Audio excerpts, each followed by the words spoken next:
Astro பக்தி tax நேயர்களுக்கு astro K செய்யுங்காரின் பணிவான நமஸ்காரங்கள். நேயர்கள் அனைவருக்கும் விஸ்வாவசு தமிழ் புத்தாண்டு நல்வாழ்த்துக்கள். எல்லாருக்கும் சௌக்கியமும் மங்களமும் உண்டாகட்டும். ஏப்ரல் 14, 2025 13, 4, 2026 வருடம் உண்டான காலகட்டத்தை தமிழ் வருஷ பருப்பு, தமிழ் வருடம் என்று சொல்கிறோம். அது தமிழ் மாதத்தின் மூலியமாக தமிழ் வருடம் விஸ்வாவசு வருஷம் பிறக்கிறது. இப்போது நம்மளுக்கு போன வருஷம்ன்றது பார்க்கும்போது குரோதி வருஷம்னு சொல்கிறது. இப்போ விஸ்வாவசு வருஷம்.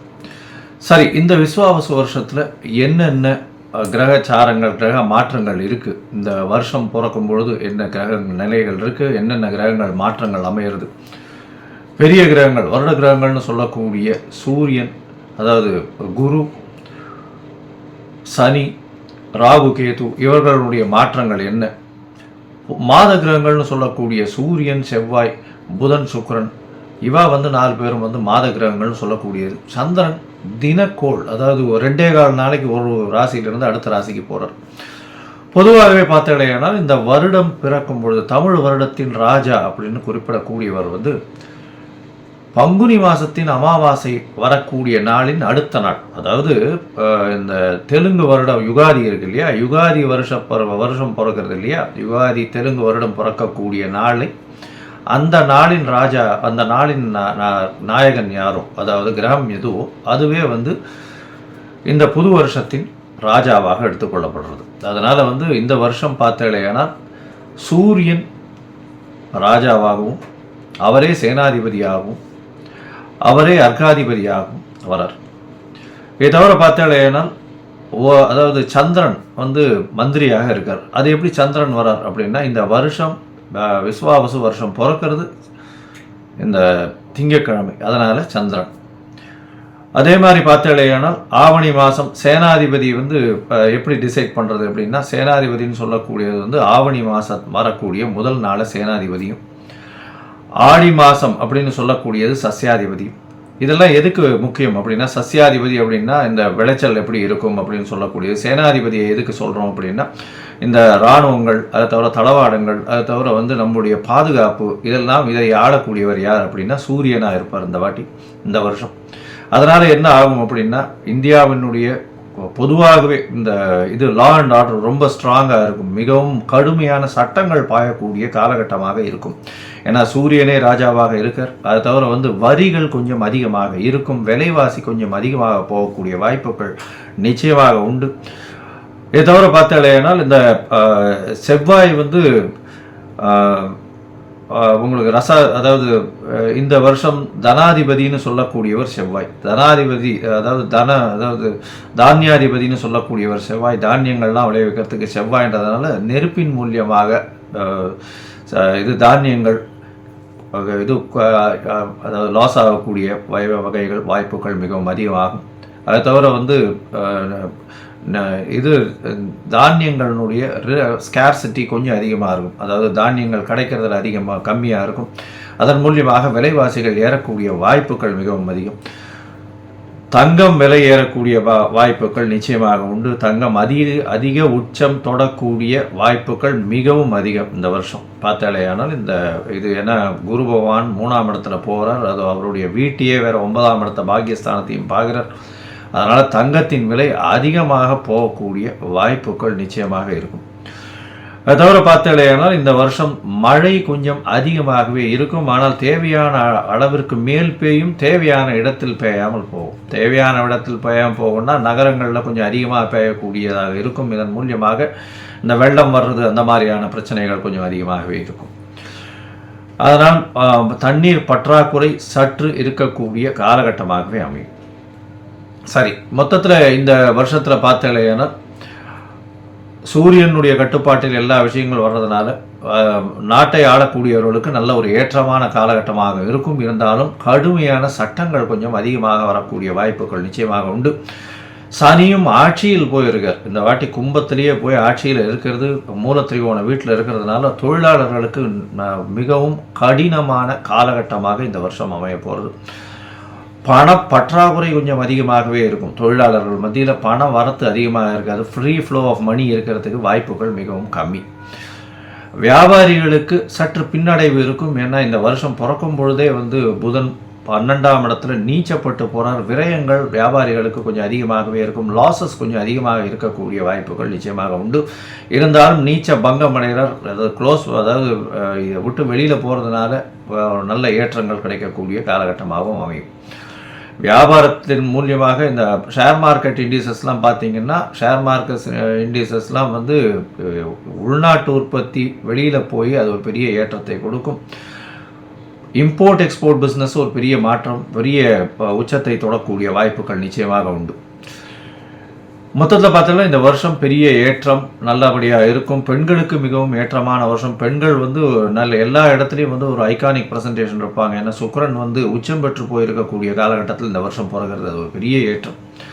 பரிவர்த்தனை யோகத்திலையும் பிறகுறது, அதாவது குருவின் பரிவர்த்தனையும் இருக்குது. அதனால் பணம், பெண்களின் கையில் பணம் வந்து ரொம்ப அதிகமாக இதுவாகும். அதாவது அதே மாதிரி இந்த களியாட்டங்கள்னு சொல்லக்கூடிய இந்த கிளாமர் இண்டஸ்ட்ரியில் கொஞ்சம் அதிகமாக செலவுகள் அதிகமாக இருக்கும். ஃப்ளாஷி இண்டஸ்ட்ரியில் கொஞ்சம் அதிகமாக இருக்கும். அது தவிர போதை வஸ்துக்கள், அது தவிர இந்த மதுபானங்கள் இதெல்லாம் வந்து அதிகமான விலை ஏறக்கூடிய, அதிகமாக கன்சியூம் பண்ணக்கூடிய வாய்ப்புகள் மிகவும் அதிகமாக இருக்கும். சரி, இந்த வருஷத்தினுடைய மாற்றங்கள் என்னென்ன அப்படின்றத பார்ப்போம். இந்த வருஷம் பிறக்கும் பொழுது பார்த்தோம்னா சூரியன், அதாவது சித்திர மாதம் அப்படின்றதுனால சூரியன் உச்சம் பெற்று மேஷத்தில் மேஷ ராசியில் இருக்கார். காலபுருஷ தத்துவத்தின் 2ஆம் ராசியில் வந்து குரு, 4ஆம் ராசியில் அதாவது கடகத்தில் செவ்வாய் நீச்சப்பட்டும், கேது 6ஆம் இடத்திலும், சனி ஆட்சி மூல திரிகோணத்தோடு வந்து கும்பத்திலையும், அது தவிர ராகு, புதன், சுக்கிரன் இந்த 3 கிரகங்கள் வந்து மீனத்திலையும் இருக்குது. இந்த வருஷம் ஆரம்பிக்கும் பொழுது இந்த வருஷத்தின் வரக்கூடிய பெயர்ச்சிகள்னு பார்த்தோம்னா, முதல்ல வரக்கூடிய பெயர்ச்சி அப்படின்னா 26/4/2025 அன்னைக்கு ராகு கேது பெயர்றார். வாக்கிய பஞ்சாங்கம் பிரகாரம் ராகு பகவான் மீனத்திலிருந்து கும்பத்திலும், கேது கன்னியிலிருந்து சிம்மத்திலையும் வரார். இந்த வருஷம் பார்த்தாலேயானால் குரு பெயர்ச்சி வருது. குரு 11/5/2025 குரு தன்னுடைய ரிஷப ராசியிலிருந்து மிதுன ராசிக்கு போகிறார். அதாவது அவர் வந்து பரிவர்த்தனை யோகத்தில் இருந்தார். ரிஷப ராசியிலிருந்து மிதுன ராசிக்கு போகிறார் குரு. இந்த வருஷத்தில் கடைசியில் மார்ச் 6ஆம் தேதி 2026ஆம் வருஷம் அப்போ வந்து சனியினுடைய மாற்றம் இருக்குது. சனி வாக்கிய பஞ்சாங்க பிரகாரம் 6/3/2026 அன்னைக்கு தான் வந்து மாறுறார். கும்பத்திலிருந்து மீனத்துக்கு போகிறார். இதுதான் இந்த வருஷத்தினுடைய வருட கிரகங்கள்னு சொல்லக்கூடிய குரு, ராகு, கேது, சனியினுடைய மாற்றங்கள். சரி, இந்த மாற்றங்கள் என்னென்ன ஏற்றங்களையும் இறக்கங்களையும் கொடுக்கும்? மேஷம் முதல் மீனம் வரை உண்டான ராசிக்காரர்களுக்கு எப்படி இருக்கும் அப்படின்றத பார்க்கலாம். இதுக்கு நடுவில் என்னுடைய மொபைல் நம்பர் ஸ்க்ராலிங்கில் வந்துட்டு இருக்கும். உங்களுக்கு அஸ்ட்ராலாஜிக்கல் கன்சல்ட் தேவைப்பட்டதுன்னா நீங்கள் எனக்கு ஃபோன் பண்ணுங்க. உங்களுக்கு உண்டான அப்பாயின்மெண்ட்டை தரேன். உங்களுடைய date, time, place of birth, உங்களுடைய பெயர், தாய் தகப்பனார் பெயர் அனுப்பிச்சி வைங்க. என்னுடைய கட்டணம் என்னென்னு போடுறேன். அதுக்கப்புறம் உங்களுக்கு அப்பாயின்மெண்ட் தரேன். உங்களுடைய அப்பாயின்மெண்ட்டை போடும்போது உங்களுடைய ஹாரோஸ்கோப் போடுவோம். ஹாரோஸ்கோப்பில் சந்தி இருக்கான்னு முதல்ல பார்க்கணும். ஏன்னா நட்சத்திர சந்தி, பாத சந்தி, அது தவிர லக்ன சந்தி இதெல்லாம் இருந்ததுன்னா இந்த காலகட்டத்தில் நன்னா இருக்குன்னு நினச்சின்னு இருப்போம். ஆனால் நன்னா இருக்காது.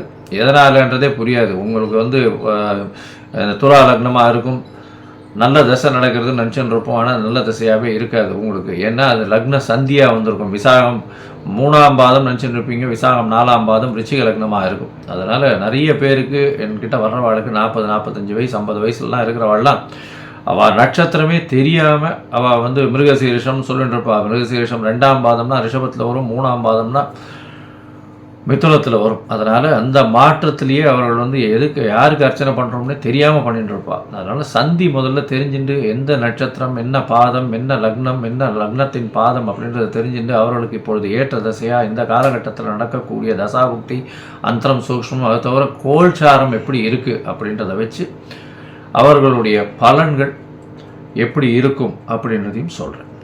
சரி, இப்போ மேஷம் முதல் மீனம் வரை விஸ்வாசு வருஷம் 2025 26 ஏப்ரல் 14 முதல் 2025 ஏப்ரல் 13 வரை 2026 வரை உண்டான பலன்கள் ஒன்றொன்னா பார்க்கலாம். துலாம், சித்திரை, சுவாதி, விசாகம் இந்த 3 நட்சத்திரம் 9 பாதங்களை கொண்ட ராசி. ராசியின் அதிபதி அப்படின்னு சொல்லக்கூடியவர் சுக்கிரன்.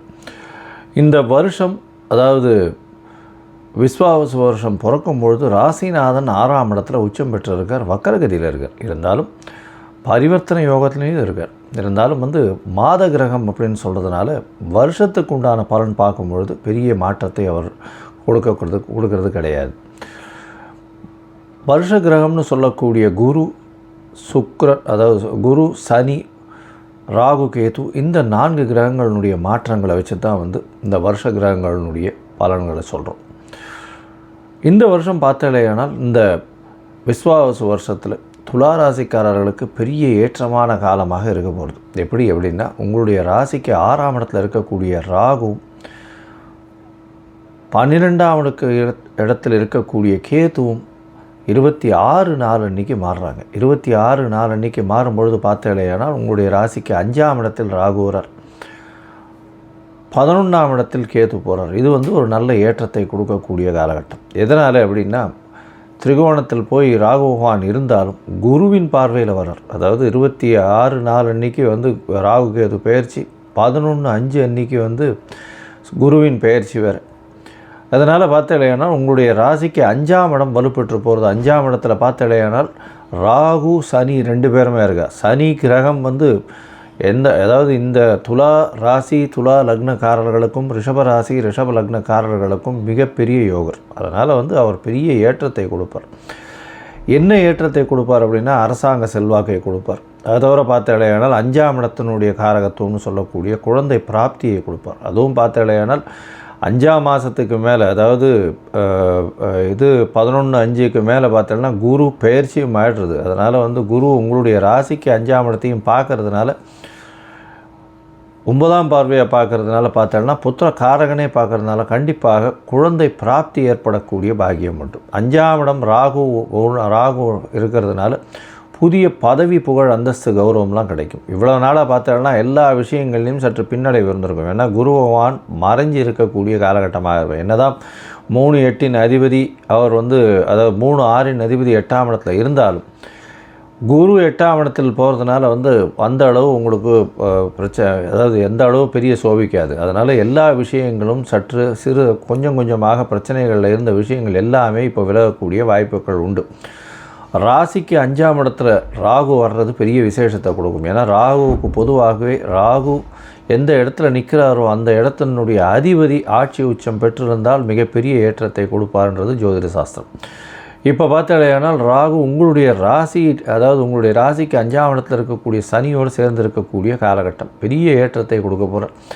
குழந்தைகள் மூலியமாக பெரிய ஏற்றம், குழந்தைகளுக்கெல்லாம் அதாவது பதவி, புகழ், அந்தஸ்து, கௌரவம்லாம் அவங்களுக்கு உண்டாகக்கூடிய வாய்ப்புகள் உண்டு. இதை தவிர பார்த்தாலேயானால் படிக்கக்கூடிய மாணவியர்களுக்கெல்லாம் பெரிய ஏற்றம் கிடைக்கக்கூடிய காலகட்டம். என்ன ஏற்றம் அப்படின்னு பார்த்தாலும் உங்களுடைய ராசிக்கு 9ஆம் இடத்துல குரு பகவான் வரார். 9ஆம் இடம்னு சொல்லக்கூடியது மேல் படிப்பு, அதாவது ஜேஇஇ, நீட்டு, ஐஐடி இந்த மாதிரியான விஷயங்கள் எல்லாம் சொல்லக்கூடியது, ஐபிஎஸ் இது எல்லாம் சொல்லக்கூடியது. இது 9ஆம் இடத்துல போஸ்ட் கிராஜுவேஷன்லாம் படிக்கக்கூடிய இது சொல்லக்கூடிய இடமாக சொல்கிறது. அந்த இடத்துல குரு பகவான் போகிறார். அந்த குரு பகவான் போகிறது பெரிய விசேஷத்தை கொடுக்குறது. இதனால் உங்களுடைய படிப்பு எல்லாமே வெற்றிகரமாக இருக்கும். எடுத்த காரியங்கள் எடுத்த நேரத்தில் எடுத்த இடத்தில் நடக்கக்கூடிய காலகட்டமாக இந்த துளாராசிக்காரர்களுக்கு அமைகிறது.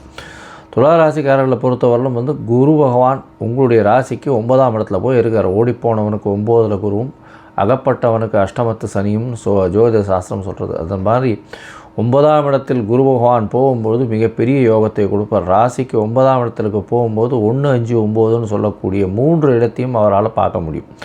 9ஆம் இடத்திலிருந்து 1, 5 அப்படின்னு சொல்லக்கூடிய இடத்தை பார்க்கறதுனால அது திரிகோண ஸ்தானம்னு பேர், மகாலட்சுமி ஸ்தானம்னு பேர். எல்லா விஷயத்திலும் நீங்கள் வெற்றியை பெறக்கூடிய வாய்ப்புகள் உண்டு. உடல் நலத்தில் நல்ல ஒரு ஏற்றம் இருக்கும். மனசு, உங்களுடைய இதுவெல்லாம் எண்ணங்கள் எல்லாமே மிகவும் கிளியராக இருக்கக்கூடிய வாய்ப்புகள் உண்டு.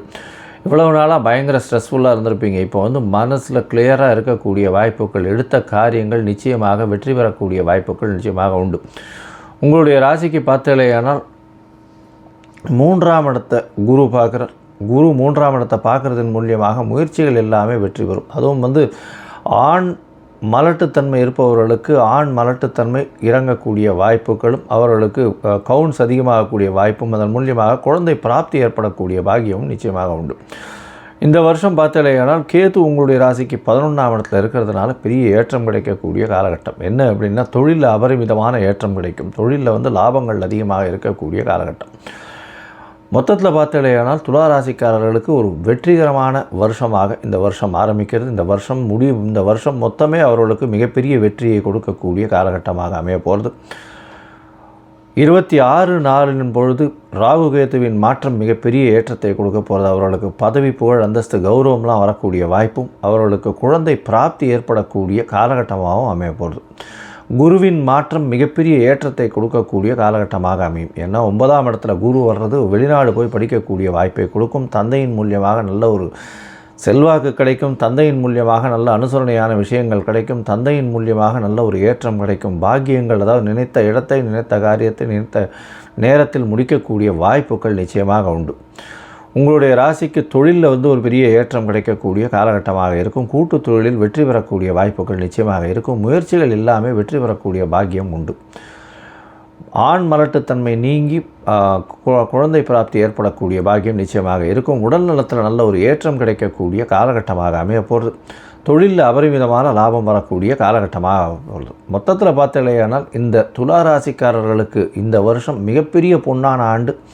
95 விழுக்காடு பெரிய ஏற்றத்தை கிடைக்கக்கூடிய காலகட்டமாக இந்த விஸ்வாவச வருஷம் வருது. நீங்கள் அருகில் இருக்கக்கூடிய, அதாவது இந்த சுக்கிரனை பொறுத்தவரையிலும் ஸ்ரீரங்கம் போயிட்டு வர்றது பெரிய விசேஷம். ஸ்ரீரங்கம் தாயாரை போய் சேவிச்சுட்டு வர்றது, வருஷத்துக்கு ஒரு தரமாவது போயிட்டு வர்றது மிகப்பெரிய ஏற்றம் கிடைக்கக்கூடிய காலகட்டமாக இருக்கும்.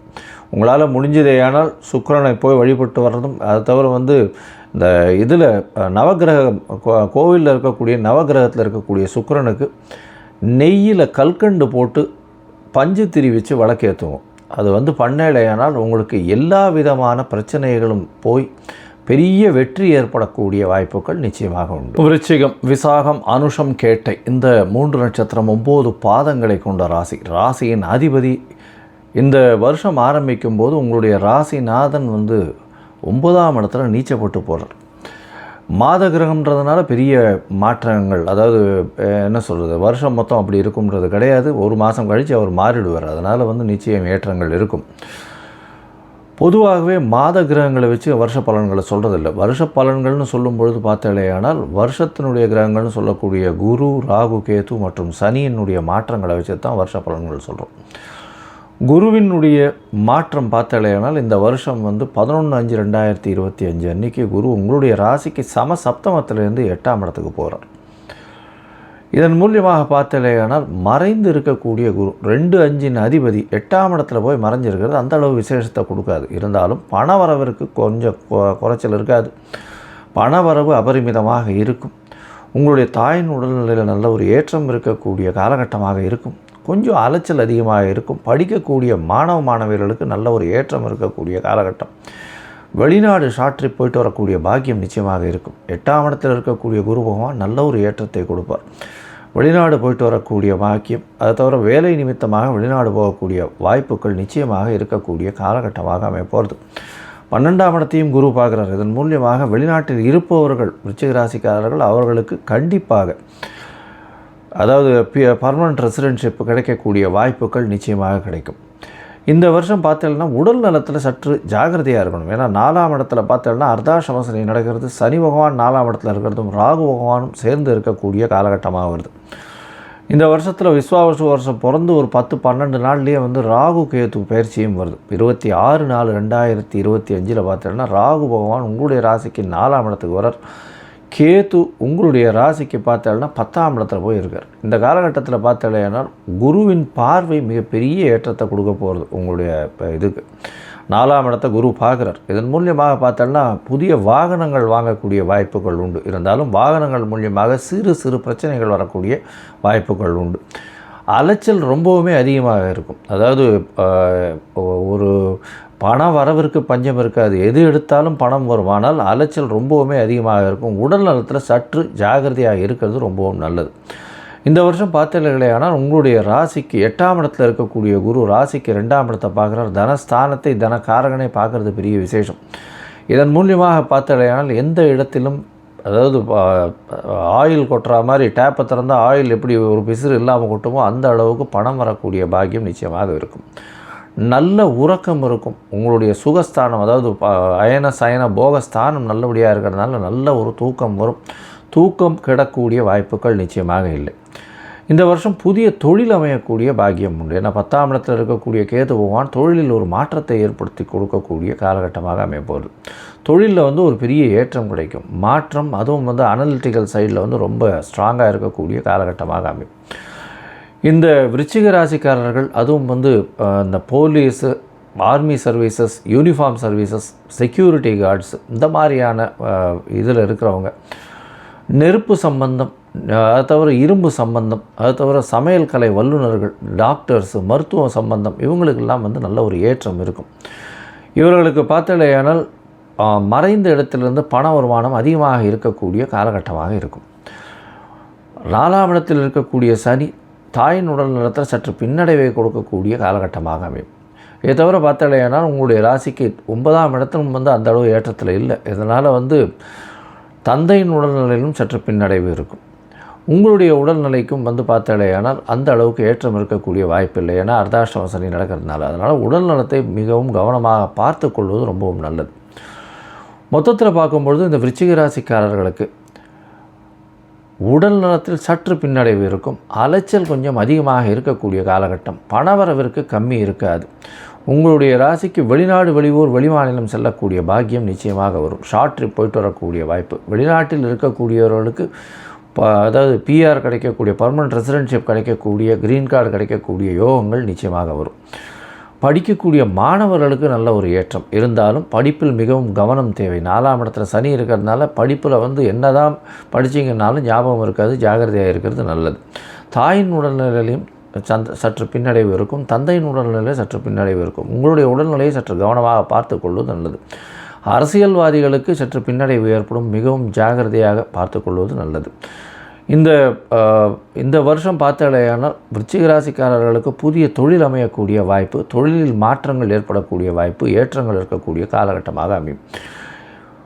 இதை தவிர பார்த்தலையானால் உங்களுடைய ராசிக்கு 7ஆம் இடம்னு சொல்லக்கூடிய, அதாவது சுக்கிரனுடைய ரிஷபம் வருது. அந்த 7ஆம் இடத்தில் இருக்கக்கூடியவர் இந்த வருஷம் பிறக்கும்பொழுது ஏற்றத்தில் இருந்தாலும் அவர் மாத கிரகம் பண்ணுறதுனால இந்த வருஷம் பார்த்தலையானால் உங்களுக்கு பார்ட்னர்ஷிப் தொழிலில் ஒரு நல்ல ஏற்றம் இருக்கும். அதாவது சுமூகமாக போகக்கூடிய வாய்ப்புகள் நிச்சயமாக உண்டு. பெரிய பின்னடைவு ஏற்படக்கூடிய வாய்ப்புகள் நிச்சயமாக இருக்காது.